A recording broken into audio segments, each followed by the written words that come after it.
want to say what a pleasure it has been to be here, reconnecting with old friends and colleagues and old students who are now amazing, and also meeting new people, making new friends, new colleagues.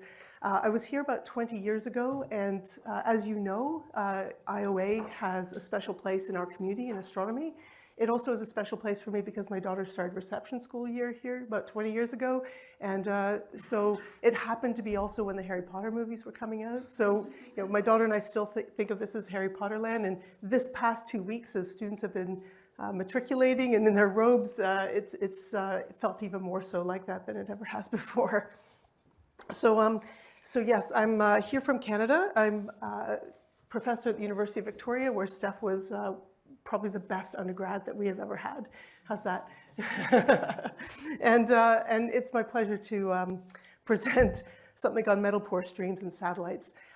As I came up with this title, it was a little bit cheeky because metal pore streams and satellites is something that is a specialty here. There's a long history. So before I get started, I thought I would at least give a shout out to all the amazing and fundamental work that's being done here at IoA, especially for the students who are new and may not know this.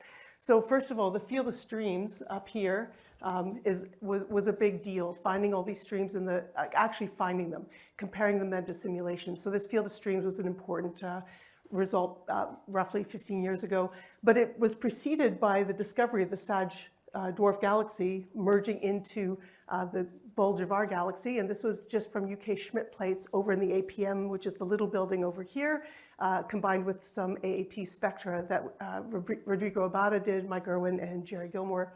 And underneath this is, so part of this field of streams then was finding the bifurcated tails of the Sag stream. So you can see it here, and then from there you can see it extends through here.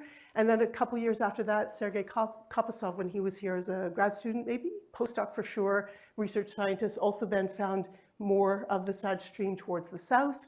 And then of course, in the field of streams, there's all these other streams. There's the orphan stream, and look at here, there's this little Palomar 5 disrupted globular cluster stream as well. So lots of streams have been found here many years ago.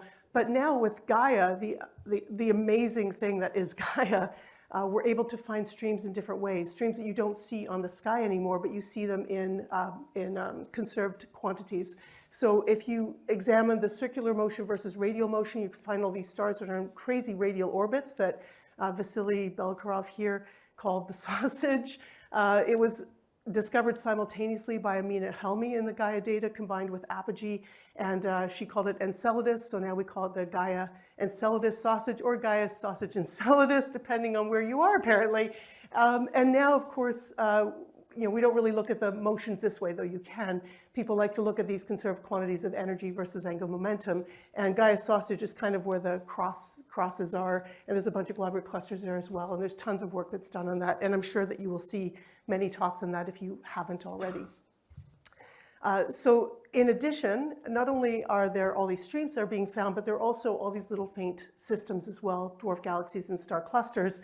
And so I wanted to highlight work that Sergei Kopasov did almost 10 years ago now, following up on the dark energy survey with DECCHEM in the Southern Hemisphere at the Blanco telescope. So finding all these tiny, tiny little galaxies or star clusters that we didn't know about, a mixture of them both. Notice that they're all kind of around the LMC and the SMC. Here's actually from Sergei's paper, LMC and SMC. You can see where the gas is, and then you can see where all these little systems are that are being found in the DECCHEM survey. And before I go on from this, I just wanted to highlight that even before that, one of the first papers I read when I was a grad student was on the Magellanic Bridge and the stellar population of the Magellanic Bridge, and that was discovered by Mike Irwin well beyond like that 1985, like even before any of your parents were born probably. Again, it was with the APM, and Mike discovered just the stellar populations that existed between the SMC and the LMC, which we now know as the Magellanic Bridge. And it was only the year before that that the gas had been traced in that region as well. So really long history here, 85. Is that Mike in the back? Hey, Mike. Did I get that right? Yeah, thanks. So really long history of streams and structures that have been found here at the IoA. So what am I doing here? Well, I'll get to that.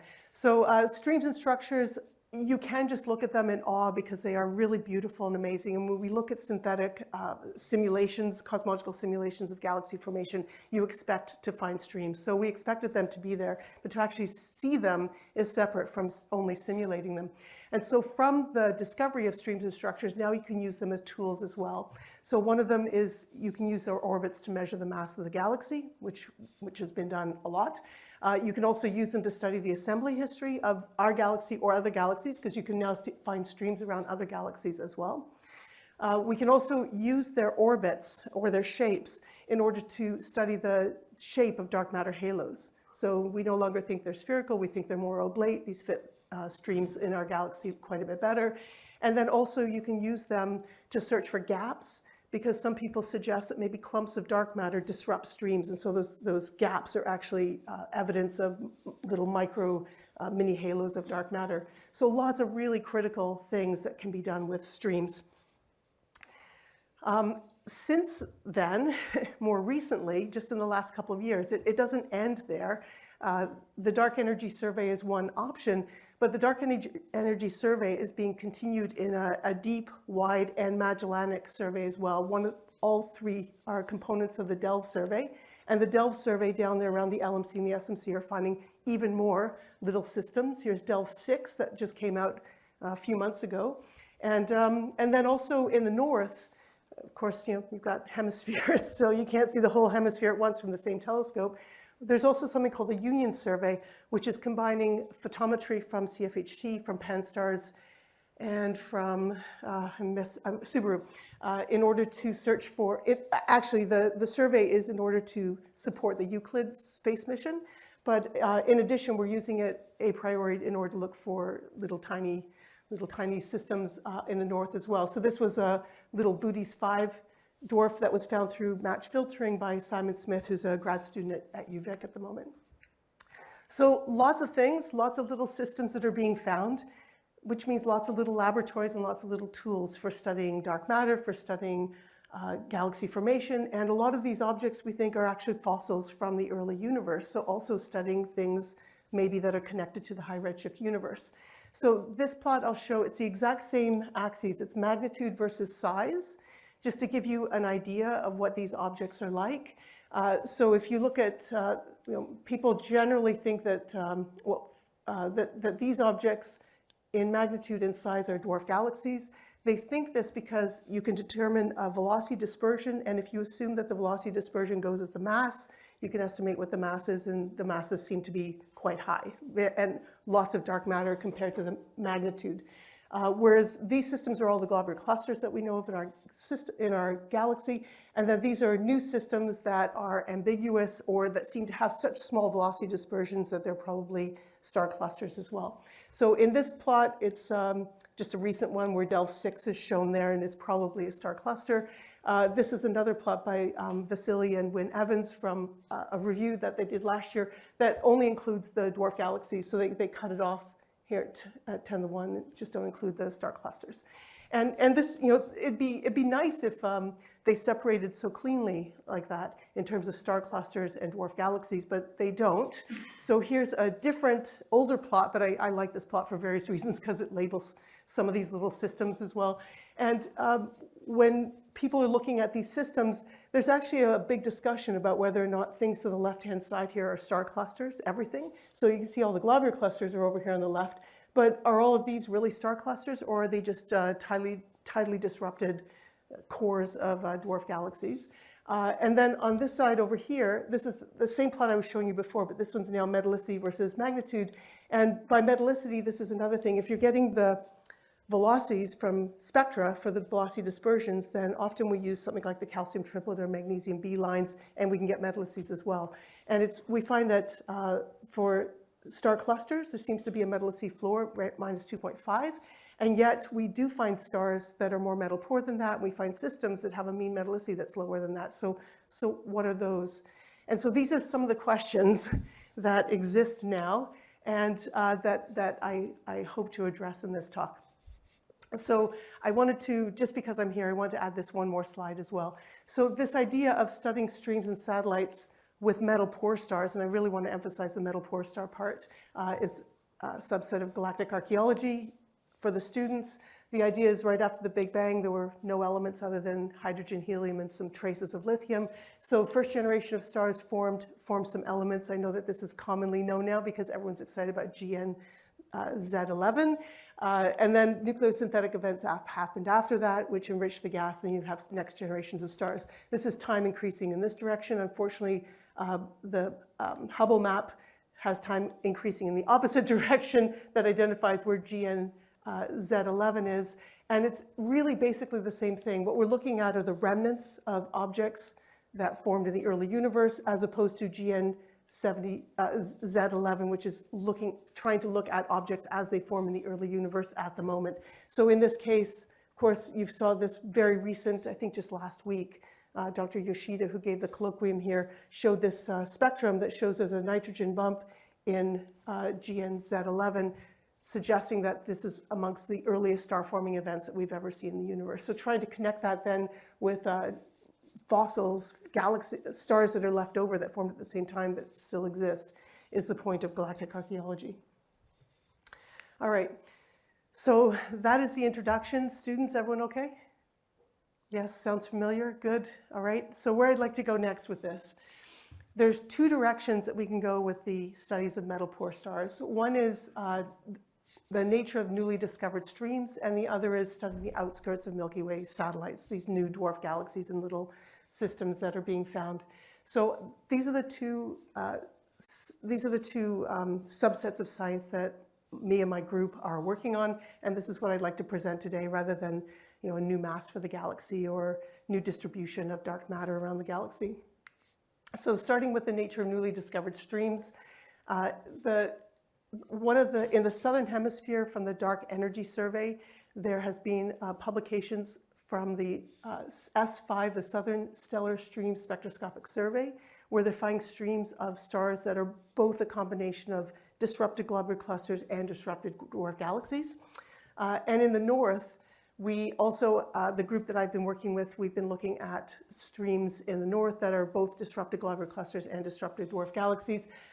We had a little bit of an easier time of it, though, because we used something called Pristine, which is a filter at the Canada France Hawaii telescope that makes it possible to tag stars by their metallicity without having to get spectra. And this has been a lot of calibration and work, whereas the southern stream, the S5 stream, really, at the moment, they still require spectroscopy in order to analyze their streams. So we were able to go a little bit faster because of this. And because this is so important, in this case, all these little streams are just identified by color, that we just associate them. But with the Pristine filter, we're actually able to identify each star by its metallicity on the side here. And I just wanted to highlight that this Pristine filter is a really narrow band filter. We were very fortunate because when we designed this filter and sent it to CFHT, condensed matter physics had evolved well enough that we were able to dial in basically what we wanted the throughput of the filter to be. Before that, about 10 years before that, in the south was the SkyMapper survey, where condensed matter physics, it wasn't possible to do this. And so they had to take the best filter that they could, which is this much broader one. And unfortunately, the SkyMapper, which was a fantastic survey, extremely similar to Pristine, ended up being really sensitive to this carbon feature in the metal poor stars that they were looking at. And unfortunately, as we go to more metal poor stars, they also tend to be more carbon rich. So this ended up being a real difficulty in the analysis of their photometry.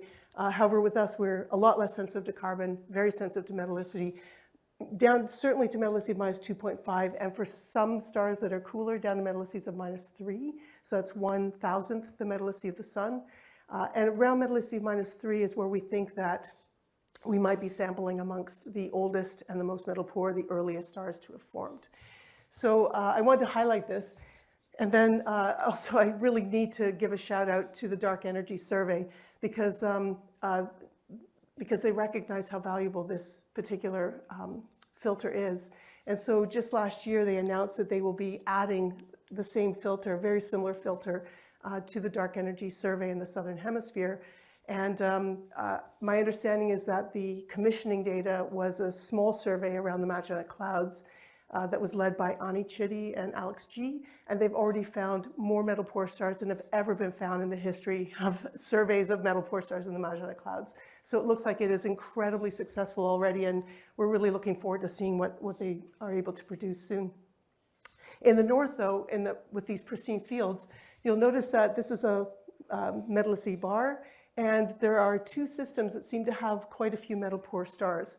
I have followed up on both. C11 is right at the edge of our pristine survey, and also has a lot of contamination because it gets very close to the galactic plane. And so I'm not going to tell you any more about it other than that about almost all the stars seem to be unassociated with C11. And so, yeah, we're still working on that one. But this one, C19, has been incredibly exciting. So that's the one I'd actually like to talk to you about. When we followed up by getting high resolution spectra of these individual objects associated with C19, you can see again the color bar across the top is metallicity. And for the stars for which we were able to get reliable metals, which are the bigger symbols, they lie on the color magnitude diagram red giant branch as expected. They are very tight along a stream in galactic coordinates, and they have a very small velocity distribution. These particular stars down here were from a lower resolution telescope that had larger errors from the Granticum using the OSIRIS spectrograph, which is more poorly radio velocity calibrated. So when we put all this together, you can see the metallicity, right? You can read it off by the color. The metallicity is about minus 3.4 with a dispersion less than 0.08, which is amazing for 8 stars for a stream. So with such a tiny metallicity dispersion, this strongly implies that it's a disrupted globular cluster, which is exciting. Well, actually, it's not so exciting. Everyone likes dwarf galaxies more than globular clusters, except that at metallicity of minus 3.4, this thing is so much more metal poor than any globular cluster that has ever been observed in our galaxy that it absolutely punches through the metallicity floor. So then you might say, what does that matter? Well, let me go a little further. It's not just all the globular clusters, the 215 some odd globular clusters in our galaxy, but if you look at every single globular cluster we know about in every single galaxy we know about, none of them are below metallicity of minus 2.5. And so a lot of people had been suggesting that maybe metal poor globular clusters cannot form. Maybe it's because you can't form a massive bound cluster in a very metal poor gas. Maybe this has to do with details of the fragmentation processes. You need some metals in order to cool the gas in order for it to fragment. Maybe there's an inefficiency of cooling at star formation at very low metallicities, or maybe the ISM enriches too quickly to form extremely metal poor globular clusters. So just simply finding one has been so exciting because it implies that they can form. And so now the question is, where do they form, and why don't we see any of them in any other galaxy we've ever looked at? And so this is in astronomy. In astronomy, when we find things, there's usually 0, 1, or 1 million. So we're at 1 at the moment, and we're aiming for 1 million, but not there yet. So about this C19 galaxy, disrupted globular cluster, it's also a little bit weirder than just the fact that it's below the metallicity floor. So one of our collaborators, Rafa Irani, did some simulations trying to estimate it as, we think it's a globular cluster based on its chemistry and its very narrow metallicity dispersion. So at first he tried to model it like 2419 Elliott.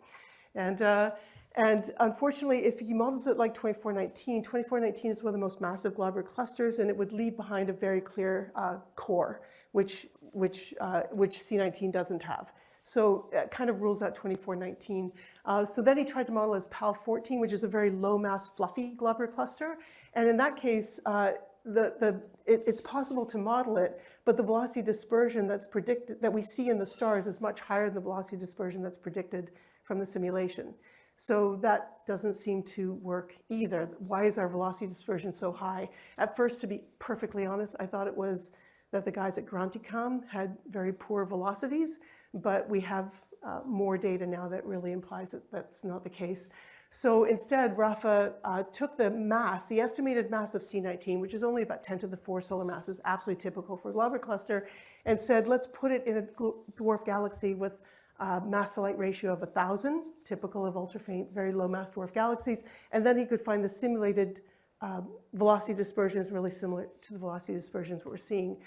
So now it looks like we've got this globular cluster that's coming in that's being disrupted, and it came in a dwarf galaxy system that seems to have no other stars, but a mass to light ratio of 1,000. So this is something we have never seen before.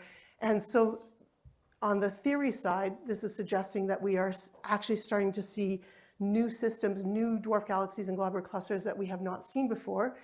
On the observational side, which is the side that I am on, it means that we should probably look for other stars associated with this stream, or see if we can find some underlying stars that were part of the host galaxy in the first place. So these are the most recent simulations of the stream, and we now have high-resolution spectra, not only of objects that are along the main part where we originally found the stream in the pristine survey, but based on the orbit, we were also able to find stars that are well south of that, so up to 60 degrees away from the original core. So I have been following up on that, on these spectra, which are in the south, with the Gemini GHOST spectrograph. This is a brand new spectrograph. It has, I'd love to tell you more about it if you're interested. It's a fiber-fed spectrograph that actually has amazing throughput into the blue. And the blue is interesting because this is where a lot of the spectral lines of heavy elements that we're interested in order to identify things like globular clusters and dwarf galaxies exist. But also it's in the south, and it's at Gemini. And so the UVA spectrograph at the VLT has been oversubscribed since it had first light by about 10 to 1 for the last, like 20 years practically.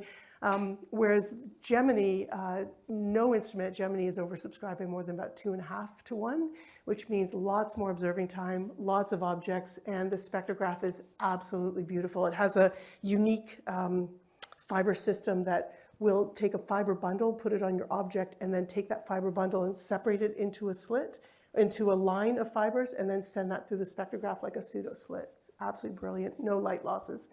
And we've been able to follow up now on spectra on 4 stars in the southern part of this stream. And when we look at the spectra, sorry, this is just an example. So for those of you that love spectra, quick thing is that these objects are not carbon rich. So this is really interesting as well, because globular cluster stars tend to not be, whereas dwarf galaxy stars do tend to be. And there's just all sorts of beautiful features in here. And then also I wanted to mention this is G of 13, and this is a 10-minute exposure. So really, really excellent spectrograph. Moving on, analysis of those spectra, converting those spectral lines into chemical abundances through a model atmospheres analysis is what we do. So this is not part of Apogee, for example, where you just compare it to synthetic templates. We actually do the abundances for each star individually. And one of the signatures of a dwarf galaxy will be a dispersion in metallicity, which we do not see. And one of the signatures of a globular cluster is we see a dispersion in sodium, which we do see. So here's an example of the dispersion in sodium that we do see, and you can see that there's really, to within the errors, there's no significant dispersion in metallicity. So this is pretty exciting. All of these stars seem to be actually associated with this stream, and so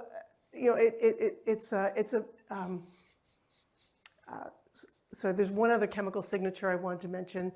There's one other chemical signature that is unique to ultra-faint dwarf galaxies. Stars in ultra-faint dwarf galaxies seem to have low heavy element ratios.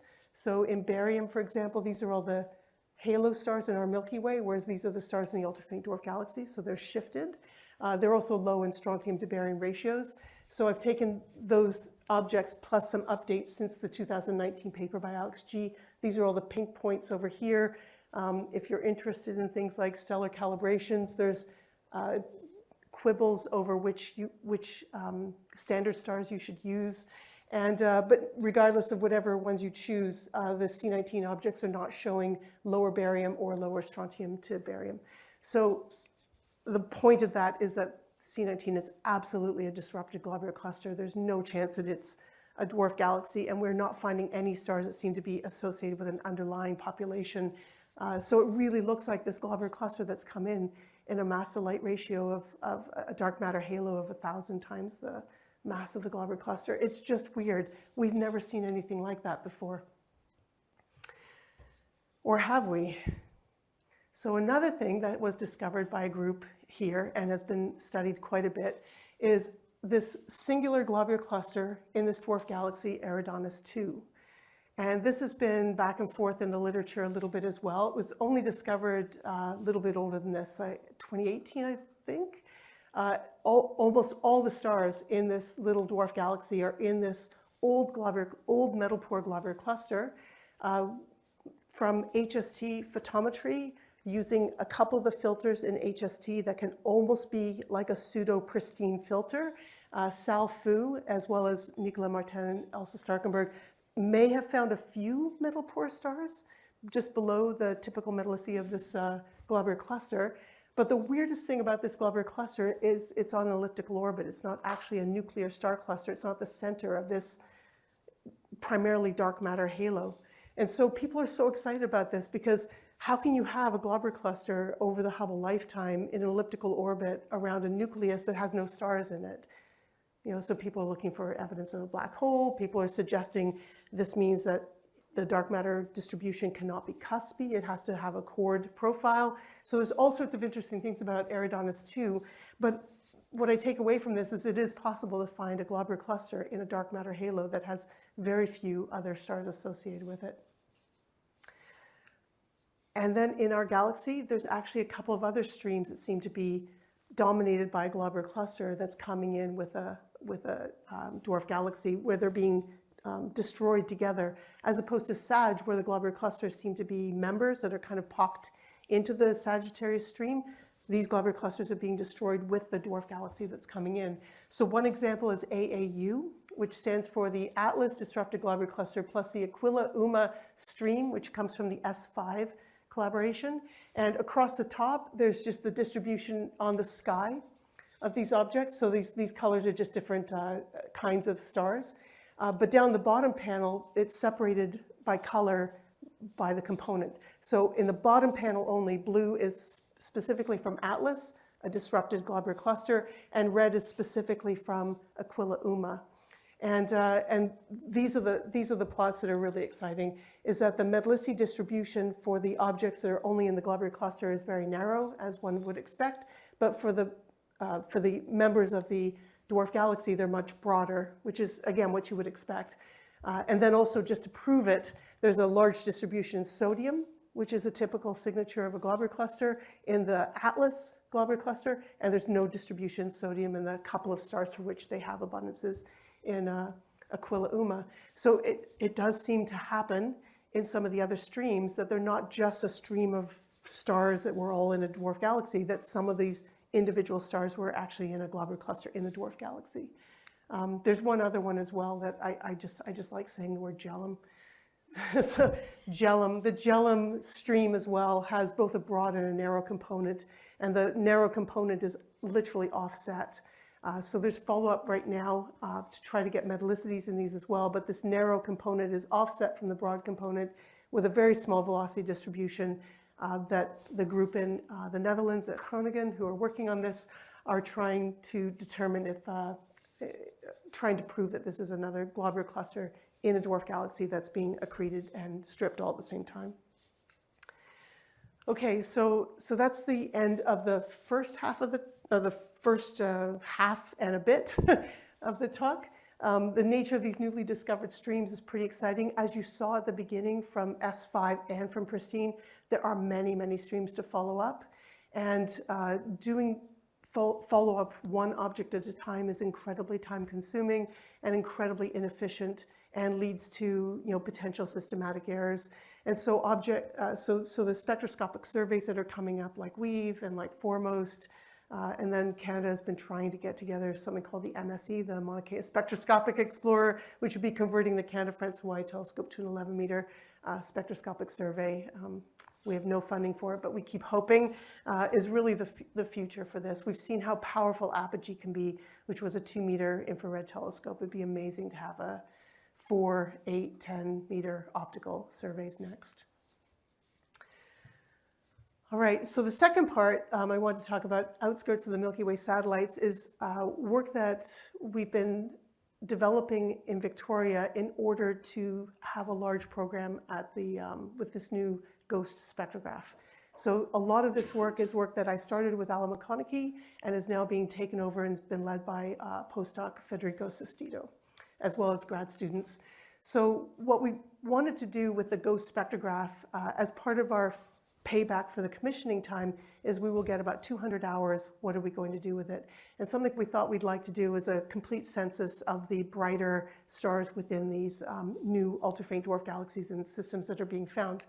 So what we noticed, though, in addition, as we started this, is that there's also the possibility of studying minor mergers. So minor merging is something that is very poorly constrained in simulations, and this is a place where we believe that observational data would help quite a bit. And so with minor merging, you can describe something called a break radius, where most of the initial galaxy is within that, and minor merging would destroy a low mass satellite as it accretes. And if you can look at the surface brightness distribution, then at some distance you should see an excess of stars outside of that. So this is one option that we're excited about, is whether or not you can actually find evidence for minor merging in small satellites. But simultaneously, it's also possible through tidal stripping to move stars from the inner parts to the outer parts, obviously.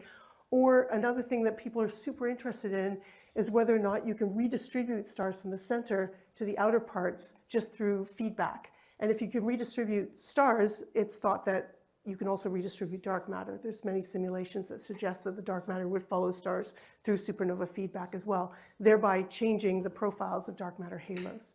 So this is something we wanted to be prepared for and get ready for.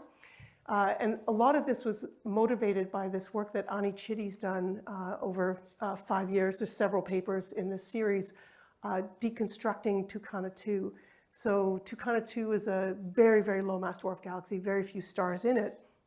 And yet, these half-light radii of 1, 3, and 5 half-light radii, you can see there's still some stars associated with Tucana 2. And then he went and found this one out at 9 half-light radii away. I mean, really, there's very little in between, and it's perpendicular to the direction of motion of Tucana 2.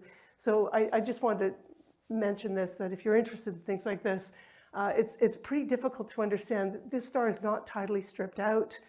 It is still bound. It is still bound to Tucana 2's extended dark matter halo, but because its metallicity is so much lower than the majority of stars in Tucana 2, Ani thinks that the most likely scenario is that it's evidence of a minor merger. So we thought this was pretty exciting. So Alan and I decided to try a Bayesian analysis applying a Gaussian to the Gaia data in order to try to find members of dwarf galaxies with some probability. And it's based only on the positions, the color magnitude diagram, and the proper motions from Gaia. So this was published in 2020, and it was a quick and dirty analysis where you assume the stars are distributed as a Gaussian, which is obviously never true. Since then, we've been working with one of Alan's students, Jacqueline Jensen, who's now been applying double Gaussians and other types of models in order to try to improve the selection of targets, especially in the outer parts, looking for halos around these dwarf galaxies.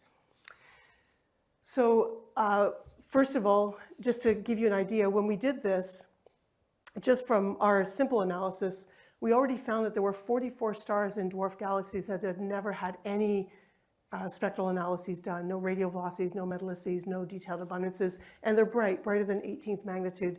So this right here basically is the selection of targets for our large program that will start any day at Gemini with GHOST in the south.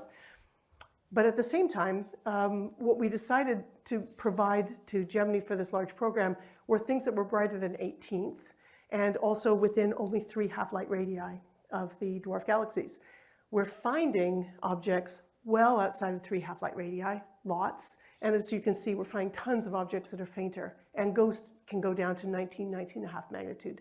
So through separate programs, not part of the large program, we're applying for these at the moment. And the reason is because the large program is, we said that this would be non-proprietary data, so anybody can have it very quickly. So we're finding all these objects now with high probability of being members of dwarf galaxies that are 2, 4, 10, 12 half-light radii away. And this is a little bit stunning. It's not been done before. So we wanted to check by looking at working with spectrographs that exist at the moment. So one of these objects is Cone Berenice. You can see there's several objects that are about 3 half-light radii away. It's in the northern hemisphere, so great ghosts will never look at it. But we also at the time had a spectrograph called Grace's, which is now broken, unfortunately, broke through COVID, and not because of COVID, it didn't get COVID. Either it was struck by lightning or somebody drove over it. We still don't know which, but regardless, we were able to get some spectra with Grace's for some of these. We asked for all of the objects. We ended up getting spectra for 2 of them. And this was published by Fletcher Waller, who is a graduate student at UVic. And these 2 objects are members of Cone Berenice. They're about 2.5 half-light radii away. The metallices we determined are basically exactly the same as the 3 stars that had high-resolution abundance analyses done previously. And the radial velocities are basically the exact same as the velocities inside as well. So they're definitely members. And this is where I hope you remember something about abundances. So when star formation happens, type 2 supernova will explode first and pollute the interstellar medium in alpha and iron elements. And then over time, the lower mass stars evolve, go through type 1a supernovae and contribute only iron, not alpha elements at the same time. Although there's, anyway. So this, this picture here, magnesium to iron versus iron, here's iron across the bottom. If this is these are all the stars in the galactic halo from various surveys, which is why they have different looking things. And our 3 stars, 1, 2, 3, 4, and 5, where there's 2 for some of them because there's LT versus non-LT abundances, but it's kind of irrelevant here. These abundances show that the magnesium to iron basically looks like one of Jerry's original cartoons of how the chemical evolution of a small dwarf galaxy will happen over a single starburst. I mean, it looks exactly like, Jerry, you could draw a line on there and say this is exactly what you would predict. That type 2 supernovae produce iron and magnesium in some ratio, and when the 1As kick in, you'll get iron, which means magnesium to iron will decrease, and it's exactly right. There's nothing complicated about it. And yet, these 2 stars are 2.5 half-light radii away from the center where presumably this star formation would have happened. So how did they get out there? Well, maybe it's tidally disrupted. There's no evidence for tidal disruptions in Cone Berenice, or there's little, not all the way up to 2.5 half-light radii. So there's one other chemical abundance, and I won't go through all the chemistries with you, which is the nickel abundance, because you can almost see that decrease as well, which is a bit odd because nickel and iron usually form together, but you can, depending on the mass of the objects, get slight differences. And then one of those objects that's way out there suddenly has this increase in nickel. It's suddenly up. We went through this really carefully. I was absolutely convinced that Fletcher Waller, the student, had made a mistake, but absolutely not. The nickel lines are clearly there. They're clearly strong. They're clearly abundant.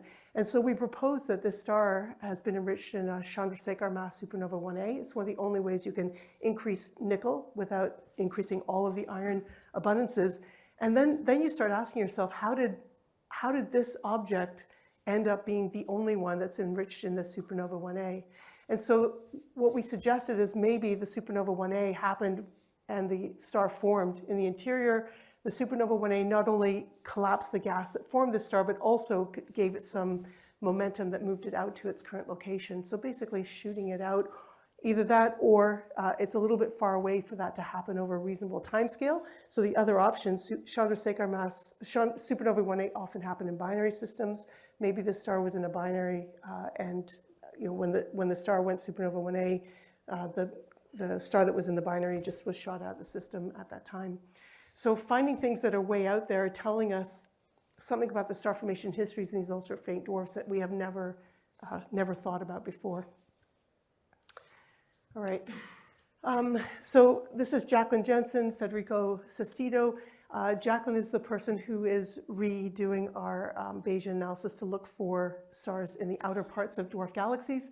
In Sculptor, which is just a classical dwarf galaxy, you can see it on the sky as opposed to a lot of those little faint things that you can't. We actually found 2 stars that are beyond roughly about 10 half-light radii away. This is, again, well beyond what's been analyzed before in either the DART survey or from Apogee. And so Federico went out and got a Gemini GMOS spectrum of it, the southern hemisphere. And you can see the metal, here's the star, the 2 stars, they're like really far out from the rest of the stars in Sculptor that have ever been analyzed. And the radial velocity for one of them is spot on. The other one's a little bit out, though it's within the distribution. So, and because it's so far away, this diamond shape, it's possible that there's been some torquing as well, so that might affect the radial velocities a little bit. And the metallices as well, we put 3 metallices here because we found different results depending on the calibration that we used at the time. But they look like they're members, which means that there's members of SAG that are way out beyond 10 half-light radii, which is kind of amazing. And then we thought, well, why stop at Sculptor, excuse me, not SAG, Sculptor. Let's also look at Ursa Minor. We had another project going on Ursa Minor at the time. We had 4 stars that are roughly at 5 half-light radii, and then 1 that's way out here at 12 half-light radii, way, way out there.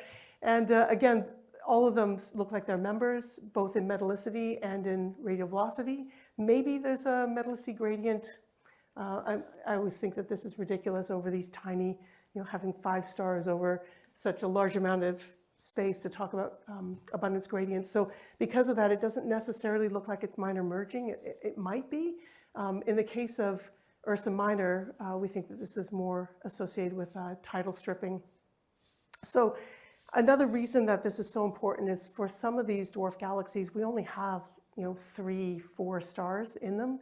And so it's difficult to characterize a dwarf galaxy from 3 or 4 stars. So if we can start finding them at these higher distances, then it's also possible to characterize these dwarf galaxies better.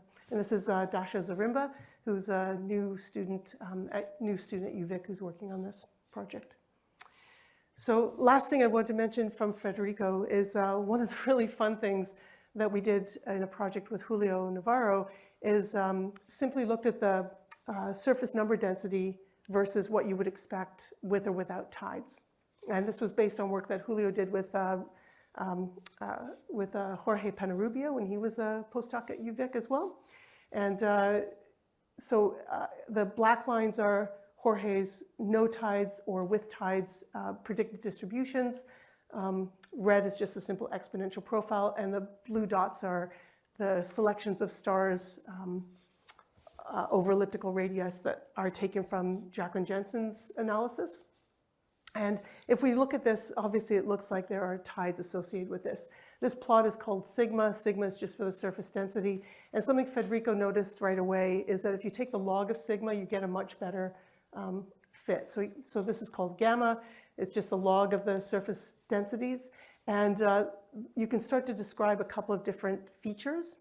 One of them is a kink, which is where the stars separate from a simple exponential, and the other is the break radius. The break radius isn't just defined from here. The break radius is defined from Jorge Penarrubia's simulations. It's just a constant times the velocity dispersion times the time since the last pericentric passage. And the break radius is enough that if a star is past the break radius, it may be unbound. It can be unbound from the system. So this is a way of really checking to see if a dwarf galaxy is disrupting and actually losing stars. So in this case for Sculptor, we do find stars that are beyond the break radius. Those 2 stars that we looked at, even though they look like they're members, they look like they formed in Sculptor originally, are beyond the break radius. But because their chemistries is so similar to what's in Sculptor, we really think that they're being lost from Sculptor, not that this is evidence of minor merging on the edges of Sculptor. In the case of Ursa Minor, again, we think that it's consistent with tidal features, but the break radius is well beyond. It's at 220 arc seconds, and we're nowhere near that for the stars, even though the objects we're looking at are 10 and 12 half-light radii away. All right, so at the moment, that's all I can say about the outskirts of Milky Way satellites. The GHOST large program is just getting started. We're so happy that commissioning has been successful, as well as the systems verifications for GHOST. So we have 44 targets that will be with non-proprietary data that will be available in the Gemini archive if you're interested. And then we have all these objects in the outer parts, as well as that are fainter, that we hope to pick up for all the dwarfs that are found in the, probably in the S5 survey, since all of that is in the south.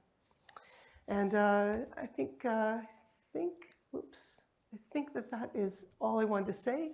So I will leave my conclusions up. And the main highlight that I wanted to mention is for the students who are here, you are so lucky that you have micro in here and access then to Weave and to Foremost, these spectroscopic surveys that are coming up, because in the north and the south, you'll be able to follow up on all of these objects just straight up from the surveys without having to learn how to do a model atmospheres analysis or ever measure of an equivalent width of a spectral line. So good luck. I hope you guys enjoy it. So thank you.